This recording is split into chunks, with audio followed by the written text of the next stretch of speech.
When Julia Roberts smiles, the world smiles.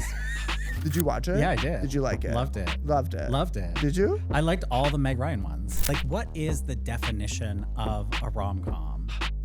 It's a romantic comedy. Crazy. They should have given her on the spot $50 million. $1 billion. $1 billion. Why not $1 billion? Baby, that's cinema. My Mount Rushmore? Yeah. It's just Julia Roberts 4 times. Julia with straight hair, Julia with curly hair. Julia with her hair up, Julia with glasses. All my life, I had a lump at the back of my neck. Opti-babopti. Inside the lump was my twin. That's what I meant too. What do you mean? I was going to say we need a hook. What do you mean? We need hook. What the hell are you talking Like about? we need a hook. Oh, there you are, Peter. Am I on the wrong episode? iHeartRadio Canada presents Bestie Listen. Hey, Sean. Hey, Jordan. How are you? I'm good. How are you? I'm, somewhere. What have you been up to since we last spoke? Well, I have had a week because Oh, boy. I have been watching rom-coms nonstop. I do have to say, this has been a huge cultural blind spot for me, romantic comedies, because I've kind of spent my whole life avoiding them. And so you said you wanted to talk about rom-coms. I'm down to talk about anything. The problem is I had a curriculum that I had to catch up on. And I watched, I think, 11 movies in the past week. In 7 days. So, yeah. You had a rom-com con. Yeah. Wow. How to Lose Your Mind in 7 days. We can't riff right now. I don't know another title to do, but where do you find yourself today versus where you were a week ago, besides your mental health? Yeah, I would say the biggest impact has been on the mental health. But I do feel like I've learned a lot. I feel like I've seen. This is 2 minutes in, and you're already disparaging the genre. I'm not. Oh yeah, sorry. Yeah, great. It was. I've been having so much fun. I loved it. I found some movies I love, and I found some all-time bad movies. I want to put a disclaimer out there before we move any further. Is that if you're Jennifer Aniston, stop watching now. okay? No, because I will defend her. I'm a Faniston. Sean has some pop culture blind spots. So, like, if you're in conversation with Sean, if I say, Sean, have you seen this movie? The response back usually is no. 99.9% of the time, no. And that's great for, where we are in time and space. It's perfect. So, I mean, that answers kind of my first question, which is what's your relationship to rom-coms from the 90s and 2000s? I mean, what is it now after you've watched that many? Well, this is the thing. Like, growing up, I did watch rom-coms here and there. It was like very selective. The thing about me is I had no friends. And so Here's the thing about Sean. the thing about me is I grew up with no friends, completely friendless. Oh. And so Do you want to talk about that? no, Okay. later, another episode. Perfect. But I did have these movie nights with my parents once a week, but they would pick the movie gonna usually. cry. So every now and then a rom-com would sneak in. And so something like Sweet Home Alabama, I was familiar with that one. Okay. And then my greatest love, like honestly, one of my all-time favorite movies is Notting Hill. Okay. And that was because I was introduced to it as a young person and watched it. I've probably seen Notting Hill 20 times. What is your relationship to rom-coms? Because you seem like an aficionado. I wouldn't say I'm aficionado. I say I keep up with the movies. I stay at not AMC. We live in Canada. I stay at Cineplex. But I would say I have a good relationship with the genre. It is a complicated genre sometimes because when it's done well, it's great. And when it's done bad, it's abysmal. Which, to be fair, you could say about any genre. That's so true. It's really about anything in life. Yeah. That's a statement that can go anywhere. But I feel with rom-coms, also they get a bad rap and they are a little, there's a sexism rather, that I think gets thrown over them sometimes, a bit of like a chick flick. Which we don't use that term anymore, by the way. They're treated as lowbrow. Yes. And I don't think they are lowbrow. I think they are highbrow. And they also have highlighted tropes that I think go across many genres. And, there's a few movies that we'll talk about right now that are like not rom-coms, but they are in the bones and structure of a rom-com. Yeah, well, this is a question that I've been grappling with this past week watching all of these movies is, like, what is the definition of a rom-com? It's a romantic comedy. Yeah, but some of these movies that are classic rom-coms, Neither romantic nor comedic. not a lot of jokes. I'm not not a lot laughing. of jokes. I'm not laughing. Yeah, I don't know. I think like some of them are like last night I rewatched The Devil Wears Prada Yeah. just on a whim. And it has a lot of like, it's at its core maybe a romantic comedy between Miranda and Andy. Okay. It's very complicated. Like, you know, they meet and then they have a back and forth that's a little weird. And then they finally get each other. No? Okay. I thought I was onto something last night. Okay, wait. So And I was sober watching it. The Devil Wears Prada is a romantic comedy. Redacted. I'm going backwards. What was your original question? Is that how do you define a romantic comedy? I would say like the typical ones. Like if you look at a You've Got Mail, Sleepless in Seattle, just put Meg Ryan in it. I think we're like looking at a romantic comedy. I think, you know, My Best Friend's Wedding, My Big Fat Greek Wedding, it has wedding in the title. Yeah. It's romantic Wedding comedy. Planner. Wedding Planner. 4 Weddings and a Funeral. Sure. I think those are that. I mean, like you're looking at 2 main characters who fall in love and then comedy ensues. Hilarity. Hilarity. Well, not for you, One but thing maybe. after another. Okay, you mentioned them, but what was the one that you watched every single time? It was in Notting Hill? It was Notting Hill. And why were you drawn to that movie? Look, Julia Roberts of it all? when Julia Roberts smiles, the world smiles. There's something about Julia Roberts. And like, of course, I had seen Pretty Woman as a kid. I loved course. Julia Roberts. I loved her more serious stuff. Erin Brockovich, of course. Like I was up out of my seat when she won her Academy Award. Anything with Julia Roberts in it, I was on board for. I just didn't see it all necessarily.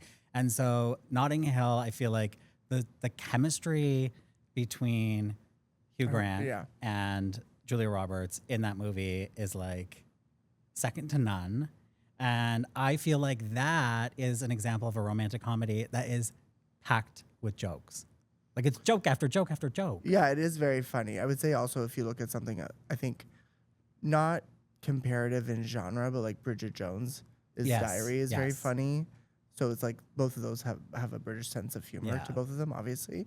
But Bridget Jones is very funny. Yeah. And I don't look to it for its romance. I look to it more for its comedy. Yeah. Whereas I would say something like When Harry Met Sally, which I just watched for the first time. Do we want to go through the list of movies that I gave you? Or would you like to know? Would you like to know what I watched? Tell me week? what you watched. Okay, I have a list. This week I watched My Best Friend's Wedding, Pretty Woman. It was a rewatch. Sure. Sleepless in Seattle. You've Got Mail. The Breakup. We'll get to Recommended to me by you. Oops. How to Lose a Guy in 10 Like Days. taking a bullet. Yeah. My Big Fat Greek Wedding. Sure. Crazy Rich Asians. Something's Gotta Give. And When Harry Met Sally. That's a lot of movies to watch. Yeah, like, listen, I watch a movie every few days, but you were on a kick. You were catching up for the last 10, 20 years. Yeah, I had a lot of time. Yeah. What was your favorite from that list? When Harry Met Sally. And this is why. So this is the thing is When Harry Met Sally feels like a really serious kind of movie. It's almost like throwing back to like an Annie Hall. It really reminded me of Annie Hall. And it's just a talky movie. Like there's really not jokes. The characters have quirks and you know, the banter between them is funny, but I wouldn't say it's a comedy in the way that like How to Lose a Guy in 10 Days is a comedy. Well, I think what separates the two of them is time and space. You know, When Harry Met Sally is, I think, what is it? Late 80s? Yeah, I think so. And How to Lose a Guy is 2001. Yeah. So How to Lose a Guy is so of its time, and it's so early 2000s, so like popcorny, for a lack of a better word, which is not complimentary or derogative. It's just like it is what it is. Where When Harry Met Sally is really like the pinnacle of like the genre. It feels like When Harry Met Sally is kind of like the bridge to that's where you go from an Annie Hall, let's say, To How to Lose. To a How to Lose. Like it creates that 90s genre of romantic comedy, which will evolve. And then also what's interesting that you bring up about the time of How to Lose a Guy in 10 Days is it's post the teen movie, right? It's post American Pie. We're still in the midst of the teen movie because Mean Girls Yeah, is but it's 2004. post the creation of the teen movie. Like the genesis of the teen movie. So you get a lot more of that kind of humor. Well, it's like that, the like- dog is pissing on the everything. Hilarious. I hate that movie. I think between like 97 to 2006, 7, maybe, we were in a very like female forward time in cinema in terms of like those kind of movies. Like that genre was so big and heavy, and then it kind of dissipated, which we'll get to in a second. Yeah. But How to Lose was really at the forefront of that. Like it was so big, and you know, I don't love that movie just because I've never connected with it, but there is a fan base that really loves it. Did you enjoy it? I thought you loved that movie. No, I recommended it. I to thought you recommended it with glowing review, but that was in my head. I only invented listed all of titles. that. And so, no, I didn't love it, but I found it endearing. very watchable. Oh, totally. In It's very terms of like watchable. the list, the popcorn, the list I did, yeah, partially that you gave me and that I embarked on my own. I found it one of the more watchable movies. And notable, the amount of Chantal Kreviazuk in that movie. Is she on Let's Women talk about Is that. she on Women in Songs? Is she on Women in Songs? Yes, she is. She invented Women in Songs. Okay, so you mentioned How to Lose a Guy in 10 Mm-hmm. Days. I should probably say the full title. I would say that movie's a great example of the tropes of the genre. It is so like Yeah. by the book of the genre. Yeah. What would you say some tropes are? Okay, How to Lose a Guy is a great example because it's the whole premise is predicated on deceit. Basically, it's like these two people both have different bets going on, sort of, right? She's writing this article about how to treat somebody so terribly you're going to lose them in 10 days. And then has this bet that he has to make someone fall in love with him in 10 days. And so they're both lying to each other and, like through that process find romance. I feel like that's really common. That's like The Devil Wears Prada. that's like a She's All That. Yes. I've only seen that movie once. Oh, great Yeah. movie. Yeah. That's one that from my childhood. That was one that stuck. Send me a list. I'll send you. I'll rewatch it. I mean, another trope of this genre is the best friend. I think you look Yes. at How to Lose a Guy in 10 Days. You have Catherine Hahn. And then you have 13 Going on 30, which is both a time travel movie and a rom-com. And you have the best friend played by Judy Greer. Mm-hmm. And you have this lead who also works at a magazine. So there was a big thing happening with like the post Sex and the City kind of impact of like girl boss, complimentary, writer. We're all working at newspaper and magazines at that time. Right. And we all have a fun best friend. Yeah. I feel like another trope that I noticed is the disparity, like the economic disparity, right? There's like one rich, one poor. So that's like a Pretty Woman. That's a Notting Hill. Yeah. I Who's feel poor? Who's poor in How to Lose a Guy in 10 Days? Well, it's not in every movie. Yeah. Oh, okay. I was like, I don't remember that part. But then it's also in more recent ones like Red, White, and Royal Blue. Yeah. And that one I can never remember the name of. Anything But You, Anywhere But You. The Idea of The You. Idea of You. That one with Anne Hathaway, where she falls Yeah. in love with a One Directioner. Which is a kind of a riff on Notting Hill. It's basically Notting Hill. Notting It's a Hill. remake of Notting Hill. In Well- the same way that 13 Going on 30 is a remake of Big. Yeah. The Idea of You Well, is a remake of Notting Hill. You're really pushing that movie. I mean, these movies all have a certain structure that they all follow, right? So you can kind of like switch them around and some of them look the same. I would say like one of my favorites of the genre and one of them that impacted me growing up is You've Got Mail, which I'm a really big fan of. It is very of its time and dated because it's at the beginning of the internet, basically. Yeah.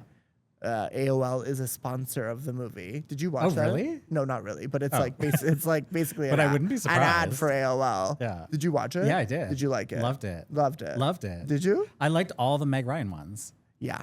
Like, I mean, love Meg she's- Ryan. Put Meg Ryan in a movie. I'll go see that. You want to get me to the movies? Put Meg Ryan in a movie. I agree. She should be in everything. Put her in like, Godzilla versus Kong. Put her in that. I think like what Meg does in You've Got Mail is so incredible because she does the perfect female lead rom-com performance. And she's so sweet and earnest in that movie, and that movie is so beautifully done. Almost too sweet to a point of like it's giving you a toothache, but in the best way. Yeah. The soundtrack is perfect. Her and Tom Hanks have incredible chemistry. Yeah, I really liked that one. And it's interesting as a follow-up to Sleepless in Seattle. Which you said in text was an insane Which movie. is an insane movie. Sleepless in Seattle is a crazy movie because there's this other trope of romantic comedies that I've noticed. The stalker? The stalker, but it's not even that, like, okay, yes, this is a woman stalking I don't a think she man stalks him. from across the country. Sure. Okay, we'll get to you in a second. Whatever happened to hopes and dreams? But the trope is they don't meet until the end. Like there is no romance until the very end. It's like, now we're meeting for the first time and we are in like love at first sight. Well, I think that's what's incredible about those two Meg Ryan, Tom Hanks movies is that they don't really have screen time together. They have more screen time together than You've Got Mail because they like are crossing paths a lot. But in Sleepless in Seattle, I commented on a Gen Z's TikTok. Tell me. Of like Did last you get in year. a fight? You Yeah, picked a fight? I didn't get in a fight. I don't know what the TikTok was, but it was like, everyone told me to watch this movie because it's so beautiful and about love, and this girl stalking this guy, and what she does is illegal. And I was like, okay, hold on. I don't know that she did anything illegal. Well, I don't know if she said that. I think I made it up. But like, Yeah. I just was like, whatever happened to longing for someone? Also, that movie is mostly about grief. And yes, what she does is stalkerish, but it's also like a different time. Like she heard him on the radio and she wanted to find him. Yeah, who hasn't fallen in love with somebody on the radio? While we're talking about Sleepless in Seattle and You've Got Mail, I'd be remiss if we don't talk about Nora Ephron, who kind of, when you think of the genre, you think of her. Did that come to, like, did you kind of research her a little bit when you were watching these movies? So no. Okay. But she is the director. I understand. Yeah. What else do I need to know about her? Just kind of That like, she's a visionary. she is a understand visionary, that. and she, like, you know, she was writing women in a way that was so specific and so detailed. Like the way she writes Meg Ryan in that movie, and You've Got Mail specifically for me, I think is very of its time. It's very like woman at the beginning of or at the end of the 90s, at the beginning of the 2000s, and kind of like still figuring it out and still a little bit of a mess. Like when I think of You've Got Mail, when I think of Made in Manhattan, I think of like, oh, that's what people look at sometimes as like a classic rom-com in a bad way. When I think of You've Got Mail, I think of like, oh, this is that genre done so well. Yeah, well, I think the problem with a lot of rom-coms is that it feels like it's a great thing that they sort of spotlight and create female lead stars. And yet a lot of them, it feels to me, sort of create these like two-dimensional characters. Like they don't give their characters a lot of depth. Whereas every Meg Ryan movie I watched, that's a character. It's a real person. Like that is a fully fleshed character. Well, that's what I love about Sleepless in Seattle is that the two leads are two people who are going through something, right? So she's experiencing her kind of like longing for love. Also, an incredible supporting performance by Rosie O'Donnell in that movie. Unbelievable. Should have been nominated for an Oscar, and I'll stand on that. But also, Tom Hanks is so wonderful in that movie, and how he's dealing with the grief of the loss of his wife, I think is just, I don't know, it's a really beautiful movie. When Sean asked for a list of rom-coms, I gave him a list, and then some of them were not technically rom-coms. So I put The Breakup on there, which, spoiler alert, Sean hated. But I love. But I feel like it is you a wanna rom-com. talk about it? It's not like it. I feel like it's an unconventional rom-com, but I would classify it as a rom-com. What is it that you didn't like about it? Look, And I'll plug my ears. That movie was a lot of shouting. There's a lot of shouting. Like I found You're a myself prick. turning the TV down. Okay, I turned it up in those parts. Yeah, so that was a lot for me. And this is more criticism for rom-coms, generally speaking, is With this as the reliance on the montage.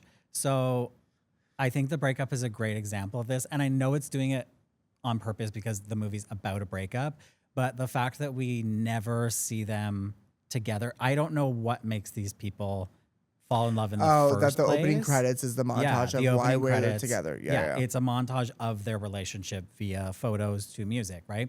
And I feel like a lot of rom-coms do this, that they sort of like skip over the nuanced part of what does falling in love look like, and they just use a montage instead of like going out to restaurants or walking down the street or whatever it is.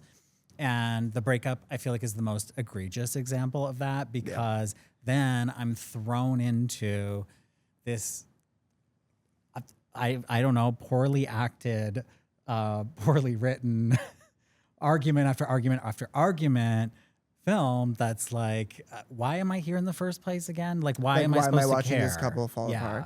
Yeah, I get that. I think if there's a criticism from me for that movie, is that what I like is that you're dropped in. So I'm dropped in into them hosting a dinner party, and he didn't get her enough lemons, and baby wanted 9 lemons or whatever the hell it is. She wanted 9 lemons, and then that kind of kicks it off. And I get it. What I like about that movie, as someone who was around for the Jennifer Aniston Brad Pitt breakup, was that it was kind of her using everything that she is good at in the best way in that movie. I think like that scene where he walks into her in the bedroom crying because she had started to come back around to give him another chance. It's a really great performance from her. Is it? Okay. I quit. It's okay we can agree to disagree. No, that's what we're here for. Oh, yeah. So speaking of like movies that are famously rom-coms, but maybe not really, I think Pretty Woman is a great example of that. It is a rom-com, but at the time especially was so unconventional given the very, for lack of a better phrasing, like salacious plot of it. Yeah. You've seen Pretty Woman? Yes. Okay. I watched it this week, but it was a rewatch. I had watched it before. How was your rewatch? I haven't seen it in a long time. Loved it. You really? Love it. I love Pretty Woman. You're a big Julia fan. I love Julia Roberts. And for that to be her breakout role is iconic. I did do a little bit of research on this one. She was paid $300,000. Crazy. They should have given her on the spot $50 million. A billion. Why not a billion? Give her back up the truck of cash and put it in front of her front door. No, I agree. I think like that movie's insane, but in the best way. And we're going to do a little treat for you today. You don't know the original ending of Pretty Woman. No, I'm hearing that there's a different ending, and I'm so curious. Yeah. Please. So the original ending of Pretty Woman was Richard Gere basically kicking her out of the car and throwing money at her, on top of her, and then driving off. Do you love that? That's it? Yeah. And we're not following up with her. No, because in the movie, it's him coming up the fire escape. It's so it's the knight in shining armor she always dreamed about. You know, I think that's just like a classic Hollywood tale of like, let's look at the draft again. I feel like if that was the ending that they used, it's no longer classified as a romantic comedy. No, it's classified as a movie I don't want to watch. It's classified as a horror movie. Horror movie. What a nightmare. That's horrible. Yeah. Well, you know, sorry not to put this on a sour note. Yeah. Does it change your view of the movie? No, not at all, because that's not the movie they made. It's so true. Famously. Imagine that was like on the DVD. Well, that's what I'm wondering. They Is there like a deleted scene, an alternate ending, a director's cut? No, just Julia has it. She burned it. Yeah. When she got all ready. As she should. I also want to talk about music in these movies because they're so central and some of these soundtracks are so iconic. Is there a particular moment in a rom-com, a musical moment that sticks out in your mind? Yeah, I think I talked about this on the last episode, but it's the use of the Cranberries in You've Got Mail. I think is really well done. I think the score for The Holiday, which is Hans Zimmer, I believe, is bananas, but I love that score. It's so good. Did you watch The Holiday? I've seen The Holiday. Yeah. Is there one for you? Yeah. Well, let's go back to Notting Hill because when Hugh Grant so they've broken up, I think, for the second time. Yeah. And they're showing the passage of time. So they love to use a montage for the passage of time or for falling in love, which are one of the same. Do you like sometimes. A montage? I'm getting no. Yes and no. Like sometimes, yes. This one I love, I think was done so well. And they're playing Ain't No Sunshine When She's Gone. And he's walking like through the streets of Notting Hill and the seasons are changing. And we're like catching up with the side characters. Like his weird sister is getting broken up with and all this stuff. So I feel like they do a lot and the music really is there. I like the use of, I think it's All By Myself by Celine, but not Celine in Bridget Jones at the beginning. Yeah. When she's sitting in the living room and she's singing it. Classic. Yeah, classic. Also, My Best Friend's Wedding they break out into song in that movie. Oh my God, yeah. Wow, you woke me up. Because it's like not a musical, but like Yeah. there's like It's kind of a musical. The opening credits are like a music video, which Yeah. I love. They have a great opening credits. Yeah. Then there's the sing along at Yeah. the table, which like I would have like jumped if I was at that table. Julia Roberts is put through a lot in that movie. Is she ever? Yeah. Yeah. While she's trying to break up her best friend's wedding. Her gay best friend's wedding. Right? No. Who's gay? She has her gay best She has friend. her gay best and then her friend. straight best friend. And her straight best friend is getting married. And she's So like, true. hell no. And the gay best friend helps her Haven't to we all break been up there? the wedding. Which like, yeah. And that's also From Cameron Diaz. yeah. Do you like her in that movie? Exactly. That's what I was gonna say. When you think rom-com, who are your rom-com Mount Rushmores? I mean, now it's Meg Ryan. Now that I've seen all her movies. Okay, good. I'd Now love that I've to seen hear that. every Meg Ryan movie on IMDb. Meg Ryan for sure. Julia Roberts for sure. I feel like there's no men. No, never. I would say Tom Hanks. He's good. Billy Crystal's great in. He was great in When Harry Met yeah. Sally. Who's yours? It's just Julia Roberts 4 times. I love that. It's Julia, Meg, Julia with straight hair, Julia with curly hair. Julia with her hair out, Julia with glasses. No, it's Julia. It's Meg. I will like J-Lo put a lot of work into it. She might have broke up like a bone trying to really make it click, and sometimes she did. So I think she deserves some respect on her name Okay. from her film work. She can have a spot. She can have a spot, and just to piss you off, Jennifer Aniston. Jennifer Aniston. They're going to have to chisel the highlights Also, in. Queen Latifah Okay. as a 5th. She's actually going to replace Jennifer Aniston. Okay. I like that. I think Queen Latifah put in a lot of film work. Okay. But there are stars of the genre. So I think like when people think of rom-com, they think of Julia Roberts and they think of Meg Ryan. They think of Jennifer Lopez. People think of Kate Hudson all the time, but Kate Hudson only has like 3 of them. Something Borrowed, How to Lose a Guy in 10 Days. Exactly. There's dead silence in the studio Yeah. right now because nobody can name another one. What about Katherine Heigl? No. Because is Katherine Heigl... Not after what she did Is last month. Katherine Heigl not credited with kind of killing the rom-com? She's credited with killing a lot of things.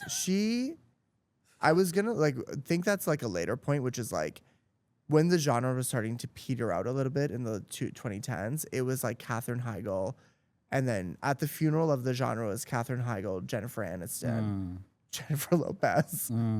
But Katherine Heigl like really tried because I just rewatched 27 Dresses last week. Just for fun? Yeah, Sick. like not You're even sick. like for work. Like You need by- to get checked. I know, By a absolutely, for doctor. many things, many things. And if you have a doctor, please send them my way. I think it doesn't really work, but I think she's good in it. Okay. Like she could have had a career if she wasn't tough to work with. What about Sandra Bullock? Oh my God. I'm going to get I can't believe I have ignored her this entire time. We have The Proposal, Uh-huh. While You Were Sleeping. Practical Magic is a rom-com, Yeah, I as it agree. is 7 other different genres. We have Miss Congeniality, which is an action rom-com, right? Is there a romance? Yeah, her and I feel like the romance is like a C plot in that movie. yeah, but this is I think like how the genre finds itself sometimes. But this is the thing. This is Like Miss Congeniality is just a comedy, but I think it has that subplot of like a rom-com as well. So I was reading about rom-coms, and one of the things that I saw somebody say was that if you removed the romance from the movie, do you still have a movie? And if you can, then it's not a romantic comedy. So true. Which isn't like a What's your source? That's not Who said Webster. I don't remember. Okay. Was Somebody- it a tweet? It was somebody. Look, I consumed a lot of media this week, but somebody once said that for sure. You had the blinds closed And like yeah, it was newspapers, scary. It The was windows. scary. And I feel like that's a really good definition to use. Where for miscongeniality, I feel like still you a can movie. remove the romance. Yeah. Well, same with Practical Magic. Like if you take that out, actually no, that because like the love is That's the the whole biggest. point. It's the whole point. The whole point. Yeah. But yeah, Sandra Bullock, I think, really put her back into that as well. And she's still making rom-coms that are so successful because she had that one, I think it was 2019 with Channing Tatum, The Lost. It made like $100 million Huge at hit. the box office. No, it's a huge Huge hit. hit. Okay, so yeah, Sandra Bullock is still making rom-coms that are so successful. She had The Lost City with Channing Tatum, Daniel Radcliffe in a supporting role, crazy cast. Oh. Would love to be at that lunch table. Wow. What are they talking about? I don't know. But she still did the damn thing. And when Practical Magic 2 opens to $200 million Yeah. just domestically. In talk to me. Canada. In Canada. Yeah, Just in for Canada. In sure. Toronto. As it should. What do you think about the streaming of it all? Why did it kill the genre? Not kill, but change its look and feel. Yeah. Well, I'm not even sure that streaming really impacted the genre. I feel like if we're talking about the death of the genre, I feel like there's so many different reasons for that. I feel like streaming has almost revived the drama. It kept it alive. Yeah, I feel like the streaming has, in a way, revived or kept alive the genre, and particularly in recent years, the idea of you, Red, White, and Royal Blue, like these are big Amazon hits, right? And You're I like feel the biggest fan of the idea of you. well, I just learned the name of it today, but I do like it because it's just like Notting Hill, my favorite movie. Uh-huh. And so I feel like the reason they work on streaming is because with rom-coms, there's maybe, I think culture has changed in terms of what drives people to the movie theater. Yeah. And now it has to be this big event, has to be some IP. It has to be a sequel. It It's got to can be be, Marvel. yeah. Like there's all, like I feel like that's what's driving people to theaters, or what studios think are driving people to theaters. Whereas streaming is like, oh yeah, who doesn't want to watch a rom-com on a Friday night? Yeah, but they're just not the same. And it's not even to like age myself because I've seen the streaming ones. Like The Idea of You Have is you seen fine. The Idea of You? I have, famously. Good movie. So yeah, great. You love it. I think like it's good. It just doesn't have that same kind of like impact that the ones that have been mentioned here as like classics have. For example, a movie like The Materialist and The Drama, we will be talking about for a very long time because of the impact that they had in their divisiveness. So you don't have to like those movies, particularly The Materialist, I think, was sold as one thing. And then when people watched it, they were like, oh, this is like not what was advertised, but that's fine sometimes. But like we will be talking about those movies for a long time just because they are good and they're conversation starters. Whereas The Idea of You, except for today, is not really a conversation starter. Except for in this place. I feel like a lot stop of bringing it up. But I feel like a lot of people were talking about Red, White, and Royal Blue.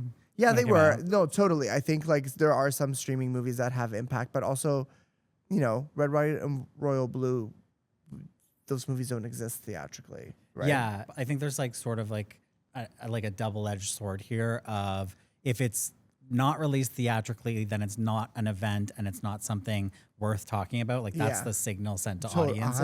100%. If it's not, like if it's just put on a streamer, then maybe maybe people judge the quality of it differently or they consume it differently. I just think it's the way that streaming has kind of like, when there's like a new original movie put on streaming, it's not often a conversation starter because it's not that universal experience that weirdly enough, even though we've been talking about the death of theatrical cinema for like 25 years, it still creates, right?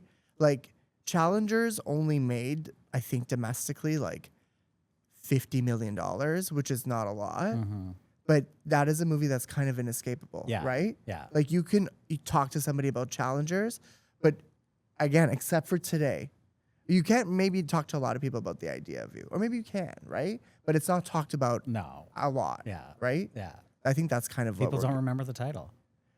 That's one of the main problems. You just learned it today.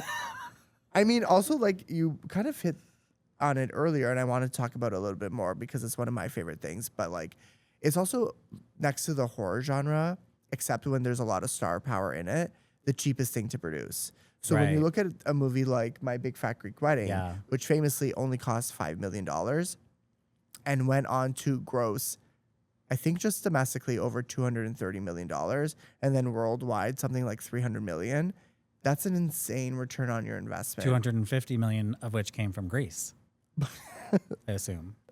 Greek town in Toronto. Yeah. Yeah. I think like that's kind of this crazy thing too about the genre dying theatrically is that it can be done for very cheap. Yeah. And then it can have a big reward for the studio. Yeah, well, I think like coming back to this idea of everything has to be an IP, everything has to be a sequel. It's like I think studios think I have a built-in audience for this and it will make $1 billion, but it costs $600 million to make.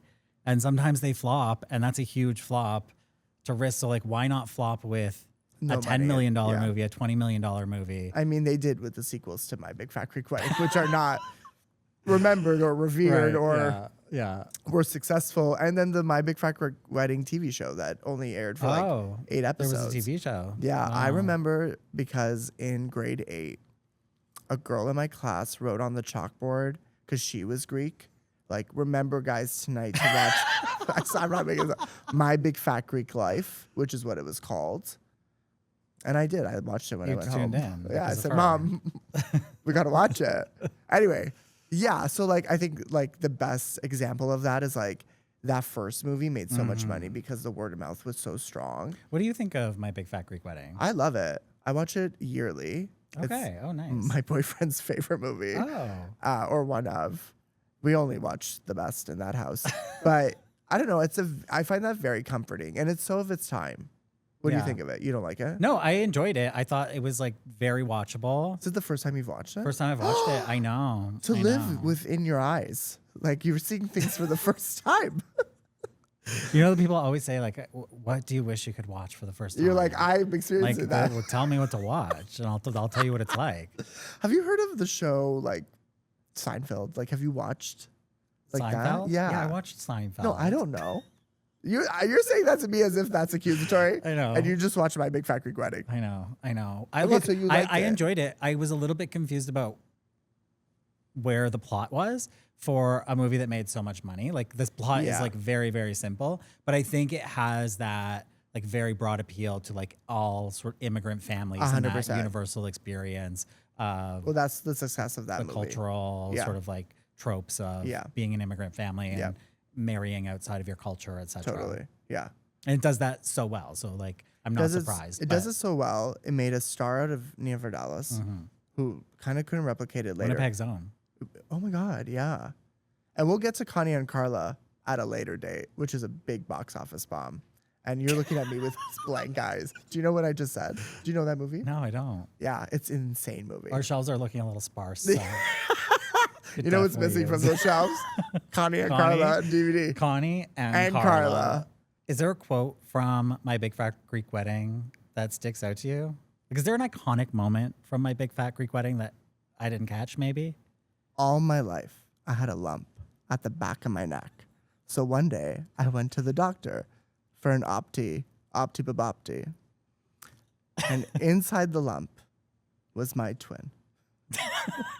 That's like a shorter version of that quote. Yeah. But I love that quote. I actually forgot about that. But did it come screaming back to you It in that did, moment? yes, it did. The second you said all my life. I actually, I actually think that movie's like really quotable.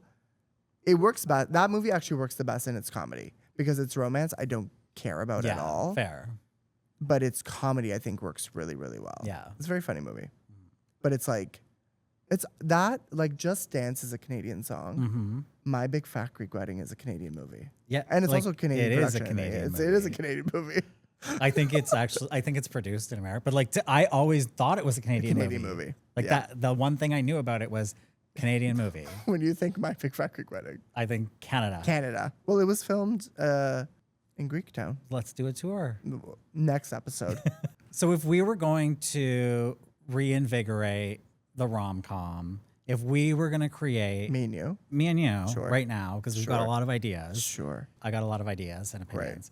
And so I feel like we could come up with, you know, the movie that brings rom-coms back to theaters, makes just over what My Big Fat Greek Wedding made. We're going to set records. What's it about? The only idea I've ever had for a movie is a horror movie set to Abba Gold. So not Mamma Mia, but just like a horror movie I've never really expressed that out loud before except for this moment. And maybe that's the horror movie. It's a That's- rom-com? That's the rom-com. What does it look like? I don't know. I think like the gay romantic comedy is something that is still being explored, Yeah. even though they're actively being made. And with the success of Heated Rivalry, I think we'll see Yeah. that explode a bit more in like a year or 2 years from now. What that looks like from an idea perspective for myself, I have absolutely no idea. Like, is the grinder tap coming from inside the house? Like, I don't know. I think you're onto something earlier with a Sleepless in Seattle on Grindr. because this is the thing about, I think part of the reason that rom-coms don't work as well in the modern age is because of Technology? phones. Yeah. Yeah. Well, let's talk about phones in movies. I don't think they work. I think we're still trying to figure out how to show texting. I think that Crazy Rich Asians did it really well. I think Young Adult, where they showed Charlize smashing her BlackBerry keyboard to pretend she was texting, was the only time it's ever worked. I noticed also the editor in How to Lose a Guy in 10 Days, she was glued to her Palm Pilot, but never used it. It was just always there. Oh, her magazine editor? Yeah. Yeah. It's very of its time. Yeah. Like nobody knew how to use a phone, but they had it. It's crazy. Okay, the Grindr romantic comedy. Because I feel like we've had Bros, we've had Fire Island, we've had Red, White, and Royal Blue. Yeah, it's you, not you, like the general, like our lead character is responding to the guy who said hey for like the 7th time. Yeah, good one. And he's like, hey, Classic. how are you? Because there's nobody else awake at like 1 a.m. And then it just turns out to be me. You? Yeah. Sure, okay, we're casting you, I guess. In cinemas 2028. Yeah, the person is maybe a blank profile, and you're like, I don't want to give a blank profile my time of day. But then he finds out it's actually his best friend who was too. I think we have something here. That's good because it's basically You've Got Mail, but for a modern audience. You've got bloop, Yeah. whatever that sound is. Can we use that legally? No one steal my idea. Yeah, that's a really good idea. Or the Mamma Mia horror movie. The Mamma Mia horror movie. The Abigold horror movie. Abigold. Yeah. Do you have an idea for a gay rom-com? No, I don't. No. Okay. No, I don't. Perfect. Scruff, but it's just like bear attack. It's the same movie, but on Scruff. You've got woof. Okay, so we do have some gay rom-coms. We have Red, White, and Royal Blue, Yeah. which I actually enjoyed. I loved. gave it 5 stars on Letterboxd and a heart. Did you review it? Did you write a review? Yeah, my review Let's hear it. is Uma Thurman's delivery of "We're gonna need some pizza," followed by her saying "Truvada, baby, that's cinema." Yeah, that was cinema. Because that was like that part really stuck with me. That paired so many different things. Like the way that it suddenly became Veep was so great. And I was like, I didn't know I needed sort of like a royal love story tied in with Veep. Like it's so It gave you I everything thought you it didn't did know it so needed. well, I thought they did everything so well, and it's going to be like a franchise, right? They're doing multiples. Yeah, red, white, blue, and pink. something borrowed. Yeah, whatever that's gonna look like. Exciting. I think gay people, queer people deserve the same bad good movies that straight people get. Yeah, Yeah. Where's My Maid in Manhattan? we're starting to get them. Yeah, Gay in Manhattan. Wait until You've Got Wolf comes out. As soon as I get home tonight. Yeah. Today I had a thought. You're I'm gonna Carrie be like Bradshaw. Carrie Bradshaw. Just smoking away. You know what's a great rom-com is the Sex and the City movie. The first Okay, one. I just watched the Sex and the City movie for the first time, and I've literally watched it like 25 times. I watched it like 2 weeks ago. This Did you was not love part it? of my curriculum. So my Have you seen the show? No, my history with Sex and the City is very bizarre. I started with And Just Like That season 2, Oh my God. and then I watched And Just Like That season 3. By choice. So like Now streaming on Crave. coercion, really. Yeah. And then I went back and I watched season 1 of Sex and the City, and then I was told to stop. Why? By like a friend who wants to watch it together. So then I stopped, and then And you never picked it back a couple up. of weeks ago, I was like, I'm putting on the Sex and the City movie, and so I watched the Sex and the City movie. Speaking of a montage, great opening scene, opening credits montage. It kind of gives you what you need to know, Yeah, but not really. yeah. Have you? Okay, wait, hold on. So you never went back to the Sex and the City TV show? No, I'm going to, but When? I'm under strict orders to wait. Okay. Yeah. Okay. I would highly. Did you like anything you've seen from that world? The I AJLT. loved Sex and the City season 1. I Great. loved Sex and the City And the you are movie gonna love the show. 1. And you loved AJLT season 2 and 3. didn't love those. No, didn't that's love tough. those. Didn't love those. No. Okay, I'm happy to hear you love the movie because I love that movie. Yeah, I was down. very That invested. is when people say like, if I was on the red carpet and Letterboxd is like, what's your top 4? I'm like, Psycho, Rear Window, Citizen Kane, Sex and the City movie. Well, the thing is, the reason I wanted to watch Sex and the City 1 was so that I could watch Sex and the City 2, which I heard has this famous scene in the souk. And so I really needed to see that.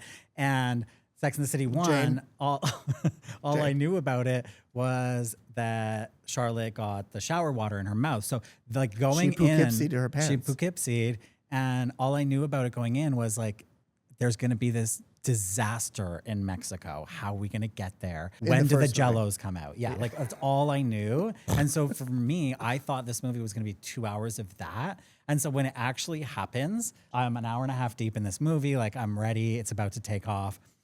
And that all only took like 5 minutes. Like we needed a whole second movie just about Her Poughkeepsie the shower water. Yeah. Yeah, I think I got what I needed from that one scene. I want a movie from the point of view of the shower.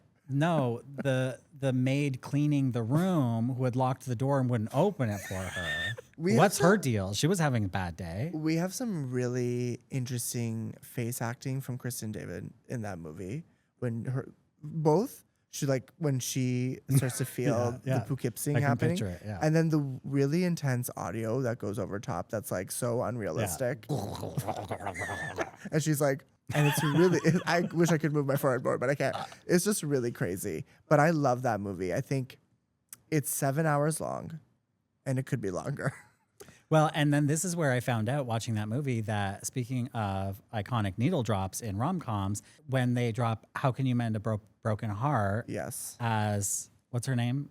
Miranda is going to Steve on the Brooklyn Bridge. Yeah. No, that's an iconic song from Notting Hill. And now it's an iconic song. And I just found out that everyone actually associates that with Sex and the City. When I think of Sex and the City, the movie, I think of Sierra's Click, Click, Flash or whatever it's called during the wedding dress montage. Oh, okay.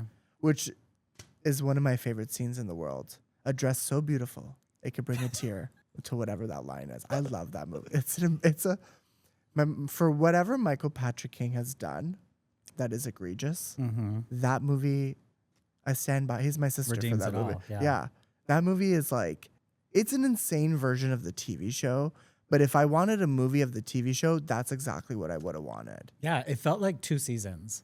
Yeah, you were in that theater. Like you could have started one day in the movie theater watching that, and then it was the It next just day kept when you left. going. Yeah, it never stopped. And then like Jennifer Hudson comes in 3 hours later. Yeah. Did you love her Louis Vuitton, her very own Louis Vuitton? So, what's her name? Louise from St. Louis. Louise from St. Louis. St. Louis gets a Louis Vuitton. Yes. Nobody's doing it like they are in that movie. Doesn't. This is the thing: is I love Sex and the City's commitment to naming a character just so a pun will pay off later. Just so Carrie can like down the make her line. pun. Yeah. Finally, she does get her Louis Vuitton bag. Yeah. Carrie picks an interesting one. She doesn't pick the one that Carrie hated her. She doesn't pick the one that she had would a have picked fake for of. herself. No. No, I thought, oh, she got her the real one. No. Isn't that so sweet? She said she went to that store, the Louis Vuitton store, and said, "Give me the ugliest bag." She got a patchwork quilt. And she put down her card and she said, "Thank you." And she said, "This is going to my assistant." And she said, I'm going to get you a really expensive bag that you can wear with one outfit. Do you have a yellow shirt and a red skirt? Great, you can wear it with that bag. And a denim scarf. Yeah, Carrie's insane in that movie. When she yells at Miranda that movie also is perfect for every season. There's a Halloween scene, there's a New Year's Eve scene, there's a Valentine's Day scene, and then it exists That's in how December. I felt about When Harry Met Sally. Yes. And You've Got Mail. Yeah. Yeah. Since we're on Sex and the City, and I know you're a big fan. Thanks. Are you a Miranda, a Charlotte, a Carrie? Carrie or Samantha? To quote 30 Rock, I'm the lady who watches at home. When I'm drunk, I'm Carrie. Which is how often? Don't tell my doctor. I find myself with a cigarette in hand more often than not. But I would say... Which is a Carrie staple. Which is a Carrie staple. She quit by the time of End Just Like That. Well, wait till you watch the show, because I'm currently rewatching, and Aiden makes her quit, and which is one of the worst. I know it's for her health, but you can't change a person, you know? And I will die on that hill. Was I crazy, or did Aiden show up in My Big Fat Greek Wedding? Yeah, he's the male lead. Well, he was so young compared to the Aiden I've seen. That actor holds a lot of pain for me because I hate Aiden the character. He was hot in My Big Fat Greek Oh, he's Wedding. beautiful, but I hate Aiden the character. Fair. Because you found him on Just Like That. Yeah. Well, wait till you watch Sex and the City too. I am a Carrie meets a Samantha but I'm ultimately in my life a Miranda. So you're just not Charlotte. Yeah.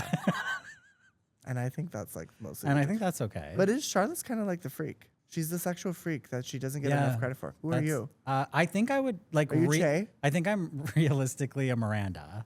Yeah, I think we're all Mirandas. Or maybe I just want to be a Miranda. Like my biggest fear is that I think I'm a Miranda, but I'm actually a Charlotte. No, anyone's biggest fear is, like, I love her down, but it's to be a Carrie eventually at the end of the day. Fair. Because she's like psychotic by the end. With love, I say that. LOV. Okay, so we have some ideas for how to revive the rom-com. Yeah. I don't know if we're gonna good. I don't know if we're gonna get the funding for You've Got Woof or You've Got Bloop, but I do think that it feels to me like we're primed for a revival. Where do you hope the genre of the rom-com goes from here? I hope that before I pass, we see Julia Roberts in one more rom-com, and I think we got it. I think she was just in one with George Clooney, wasn't she? Are you lying to me? I feel somewhat confident that Julia Roberts and George Clooney recently. No. I know what you're talking about. Pissing me. Oh my God, you're right. How embarrassing. Wow. Do you The wanna, student becomes the revoke my- teacher. Watches 11 movies in 7 Finally. days. Okay, I'm going to say that again. Where do you hope it goes? Yeah, no, but but I do that think don't you're really right. count. I To don't your really- point. I didn't like that movie. To your point. Oh, so you saw it. I did. I forgot about it. Okay. There's the but evidence. this is what I would say is that I feel like Ticket to Paradise. Get me out of we here. need Julia Roberts back in a hit. Just keep like pumping them out until we get a hit. I mean, there's a few genres I want to see come back. I think we are desperately in need of a teen movie. Yeah. Like, truly, I don't know what that looks like now, Mm-hmm. just in terms of like the Gen Z of it all. But even though that's not even like teens anymore, but like, I want to see like that generation deserves like a Mean Girls. They deserve a Clueless. Oh, yeah. What? That's what I meant too. What do you mean? I was gonna say we need a hook. What do you mean? We need hook. Like the movie with Robin Williams? Yeah. What the hell are you talking Like about? we need a hook. To the movie? No, we need a hook. We need a new hook. You know? Oh, there you are, Peter. Am I on the wrong episode? That's not a teen movie. That's a family movie. What the fuck are you talking about? I think teens can watch that movie. I watched it last year. Yeah, I agree. I agree. Hook? That was actually insane. Okay. I thought you were like having You want a Mean Girls? an episode. I would take a hook over 10 new Mean Girls. We're talking about movies that right now that probably only exist in like Facebook AI posters. Like imagine Hook 2, the poster for that. I've seen the poster, Which and may he I rest- almost fell for it. Hook 2? Yeah. Robin Williams is dead. I know. I'm saying I saw the AI poster. And you were like, well, how do I buy my ticket? I know. It's for like, this? how do I get a ticket? Like, give me an AI Robin Williams, too, while we're at it. AI is the devil, you know? I don't know. I want to see the genre come back in like its actual real way. And I think like we still have our stars that exist and you can put them in it. Like Sandra Bullock in the Practical Magic 2 trailer looks 12. She's newborn. Yeah, she does. She's 61. She looks literally infant. She looks like she's starting grade 6 with Madonna in September. Wow. That's what she looks like. Well, yes. Hi, Sabrina. Okay. Yeah. Where do you want to see the genre go? I don't really care. To Hook? I just look. Yeah, I'm focusing all my energy on getting the Hook sequel made. I'm calling up Steven Spielberg. Famously a Julia Roberts movie. Yeah, as Tinkerbell. And also, There was some big drama on Yeah, the Hook 'cause I set was with looking Julia that up Roberts. recently. There was some big drama. She was upset with Steven Spielberg. Yeah, They but hated each other's guts. are you making that up? No, I swear to God. You think I don't know something about Hook? Famously, if anybody, you're my North Star. You're my Tinkerbell. Yeah, but she's great in that movie as Tinkerbell. It's such a She's crazy. incredible. it's a- When she no, gets she's blown act- up and she's in that beautiful gown. That's It's that's like romantic comedy. Yeah, it's not, but like it is. We need live action family movie. Like this is now just like I what we know. need. Yeah. The family movie has gone the way of like 3D slop, like the new Jumanji movies, which like are not canon to me. Yeah. those They don't can put those exist. out without Robin Williams. I think we can get a new Hook. Yeah, we'll put Jack Black as Peter Pan. We have gone off the rails. I know. You know what? I've been like reflecting on what is this podcast about, and about really, I've determined it's just like two old gay people talking about the way the world used to be. Yeah, we're like the guys in the Muppets. How's that? How's that? Okay, what are your top 3 rom-coms after this week? And obviously, besides the breakup, what are your 3? What would you recommend to Sean? After this 3, I'm ranting and raving about When Harry Met Sally. I think it's so You're great. telling anybody. My favorite movies of all time are the Before trilogy. Beautiful. Yeah, Before Sunrise, Before Sunset, whatever. Before this podcast. Before midnight, before this podcast, after this podcast. And I feel like that movie, like all 3 of those movies in one. Like you really see like the progression of a relationship over time. Yeah. And I think that's what that does so well. And Those the are characters are beautiful movies. so fleshed out. Wait, that was one. I have So to give you you 3? listed 4. I just asked for 3 rom-coms. I know, but those aren't rom-coms. So Hook. When Harry Met Sally, Hook, and Notting Hill. Perfect. That's actually kind of my list too. Mine would be Hook. Jumanji, My Best Friend's Wedding. Uh-huh. Ooh. Oh, You've Got Mail. Like that's actually like You've Got Mail, My Best Friend's Wedding. I have a really hard time with it now. Okay, Last Holiday with Queen Latifah. That's not the movie I have a hard time with. I love that movie, but I don't know if it's a rom-com. The Holiday does drive me a little bit insane now. Yeah, to watch, I right? agree. I totally agree. I It watched it for the drives me first time insane. this past Christmas for the first time in years. And I was like, what is this movie? Like, what is this about? Why am I even like watching the Kate Winslet part, except she's the one I want to watch? It's like, I just need to swap those characters because You I need want to to watch swap with them. Kate Winslet in England. Like, Oh, you want to see her action that without the swap. yeah, well, no, I want the actresses to swap roles. So that they would have never swapped houses. Oh, No, you want her to I be want the the LA character? actresses, yeah. Oh, okay. Yeah, I love Cameron Diaz down. Love Okay. what she does in that movie, acting wise. It's never been seen before. It's crazy. When she tries to cry at the computer is like such an insane scene. It is good. But I I like when do- she's shopping at the grocery store. But yeah, she's like fake Yeah. point. I want her job, which is just movie trailer editor, Mm. but for every movie. Do you know that was actually my dream job in high school? Yeah, like when they absolutely. said when we were doing careers and they were like, "What do you want to Movie do?" I was trailer like, editor. and it wasn't even because of that. I just like we were actually the same person. I thought, how do I become one of those? I don't want to edit the full thing. No, just the a trailer. little bit of it. You want to come into the studio, look at the trailer after it's been edited for 24 hours, be like, no, Yes. we need Scorsese red, darker, deeper red, Yeah. for that fake Lindsay Lohan James Franco Yeah, movie that's in that exactly. movie. I would kill at that job. There's your movie. Did you list your 3? No, I have not stopped talking. I think it's You've Got Mail, My Best Friend's Wedding, which I just keep saying those 2. Yeah. I would no, because then I started to list my 3rd one, and I said, you know what movie I hate? The Holiday. What is one I'm missing? Oh, Sex and the City, the movie. I Oh, think that's a great perfect. I rom-com. love that. Yeah, Yeah. love. Okay. Is there anyone we should If apologize you to? had to guess which movie that I watched this week that made me cry, which one would you guess? Because there Breakup. was only one. Crazy Rich Asians. Yes. Yeah.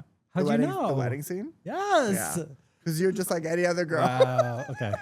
That wedding scene is beautiful, though. Yeah. And I love that John Chu said, you guys liked it in that one? We're going to do it for Wicked 2. You're going to see it again. Well, And it was good. and also speaking that of part. music moments and montages, what was great was the Material Girl cover while she's like getting her outfits together. In Crazy Rich Asians. Yeah. So here's the thing. I've only seen that movie once, and it was theatrically, but it has this reputation of being like the movie to watch on an airplane.